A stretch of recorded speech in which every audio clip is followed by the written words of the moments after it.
So, as of Saturday, we had our very first No Kings rally to protest Donald Trump's very authoritarian style military parade that coincided with his birthday. So, but as there was protests on all 50 states, there was a tragedy around 9 to 10 a.m. in Minnesota that was involved the state representative and a senator representative of that state. Why am I talking about this? Well, this is the liberty crier to call out and to cry out the injustice that has happened since Saturday. And as it was by the military parade for Donald Trump, it was a total disaster and just a total mess. And as the protests were very peaceful with a few agitators and all of that, so what happened Saturday was that the state representative, Melissa Hortman, and her husband, John, were killed, and the state senator, John Hoffman, and his wife were wounded by an assassin's bullet. Same person, though. And it got me to thinking that when I heard this, it brought the protest, what we're doing, to a new meaning. That in D.C., people were asked not to protest there, just protest around it. Well, they said no. It was it's in our Constitution that we have the right to protest and air our grievances so we can have find common ground with the government. So, why am I talking about this? It made me think of what happened on January 6th. When that happened, it was appalling and disgusting that no one tried to stop it, not even Trump. It took his former VP to call it in. So yeah, so we got a problem here, and it's only in America that has these gun violence. So yeah, and by Sunday, 48 hours, the state were able to find this person who will not be named by me because we don't glorify killers or murderers or assassins for political reasons, which we found out he was a conservative of the far right variety. So that is all I'm going to say about him. Nothing more and nothing less. And it got me to thinking about the J6ers and their crimes as he pardoned them, which was just appalling. And that was the thing that's like I had it along with those government freezes in his first 100 days. And it brought me to another thing in the Bible, and I wanted to state this. This comes from Leviticus 17 through 23, 22 actually, not 23, 17 through 22. And I'm not going to mention it. It was a judge's code to pretty much to not endorse vengeance, but the effect it was saying that to punish should fit the crime. So anyone who has committed these crimes, the eye for an eye, as it says, was to find balance equal to the crime of it. If you commit murder, you were punished the very same death penalty, which, as those 48 hours, we found out he's practically in the running to be in the death penalty. So it also got to me to think, with all the things that going on, the rhetorics, the inflammatory rhetorics as we speak, and as Tim Walz said, we gotta stop doing that. We gotta have conversation. Do not demean people. Talk to them like normal human beings. Unfortunately, the senator from Utah did not see it that way. He just stoked it up, calling like this is what a Marxist does, paraphrasing that. And the one he just did was a nightmare on Waltz Street, which is absolutely insane and disrespectful for a tragedy that happened in Minnesota. To show he just went below the belt. When a tragedy like this, when a state mourns a loss of somebody of a standing that the people were asked not to protest in respect, but they didn't, but they came in unison to support the family and those who were shot and injured, who are now by Monday recuperating.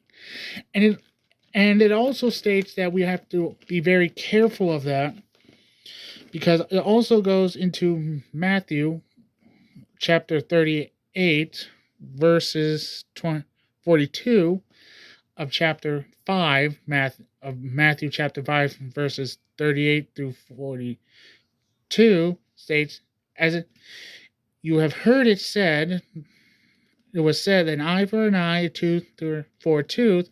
But if I tell you, do not resist an evil person. If someone strikes you on the right cheek, but to him turn him the other also. Turn him the other cheek. And if someone wants to sue you and to take your tunic, let him have your cloak as well. If someone forces you to go 1 mile, go with him 2 miles, and so on. It's telling us we have to forgive, and it's not easy for us. We cannot forgive something like this, and it's not in our nature as human beings. It is sad to say, though, but these are just examples of what we have to do to be very careful. And I'm going to go back another page that talks about the very same thing about Jesus teaching about anger. If there has been a lot of anger and just absolute and just nonsense of rage for people who we don't disagree with, just because they voted another way and we voted another, is just insane. So we have to be careful, and that is also in chapter 5 of verses 21 and through, through 26. So those are examples you can probably look up if you stop this video. As I said, Matthew 21 through 26 of what he teaches. So we have to stay the course. We cannot give into anger. As Tim says, we have to keep the rhetoric down, but be truthful and honest, and do not talk down to people. Talk to them like human beings, so that people understand. It's like, oh, that's what you mean when, okay, I get you now. That's what, when you have a conversation, go to a location. Go find a location that's neutral, and you can have a very productive conversation. Find something that's on equal grounds, on equal footing, a compromise, something that we can talk about. We need to get back to those ideas, to we the people, what the Constitution states, we the people, in its preamble. We cannot condone, we have to condone this. The violence has to stop. I condone any violence that is politically in charge and that does not value the core values of our United States, the value that we hold dear, to lift up people, not to beat down. Those are the people that we need to say, no, you do not represent us. You are the minority that do not belong in this way of our people, of we the people. You are by yourself, alone, and to those who are bigots. Nothing more, nothing less. And I will say this: my heart goes out to the family who has lost the mother and father. It is just a tragedy that's had to happen, coalescing with No King's Day, along with our 250th anniversary for the army. This, when we started the army in 1775, when during the Second Continental Congress, we had to pretty much make one, because we were facing the greatest army in the world, was Great Britain, the United Kingdom at the time. So now here we are, Monday, and tomorrow, on Tuesday the 17th, will be the pretty much the judge's ruling. The higher courts of the Justice Department will, not the Justice Department, the three court panel that stayed a lower court's ruling that the unlawful use of force in California in the Constitution, that Trump was not able, he was illegally using the National Guard and the Marines to pretty much take over the city, which was against Gavin Newsom and the mayor of that at the time, though he won, but the governor won, but because of that three panel of the appellate court, that's the word I was thinking, appellate courts. The appellate court said, "Whoa, whoa, whoa, we need to have this talk." So, and I stated that it was a constitutional crisis in my last video, and I'm not backing down because we are on the verge, the beginnings of the constitutional crisis. This panel of judges, the appellate courts, are now what will happen. It is where we start. Do we pull him back from the brink of a constitutional crisis, or once that line's crossed, we are now in a fight for our lives? We cannot give Trump an inch, because if we do, it's not a mile. It's going to kill us. Give him an inch, he will kill us. He will kill democracy, and we will not be a free society anymore. We wouldn't be a republic anymore.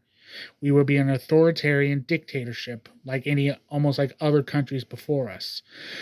This is not what our founding fathers fought for and died for, along with our mothers and ancestors.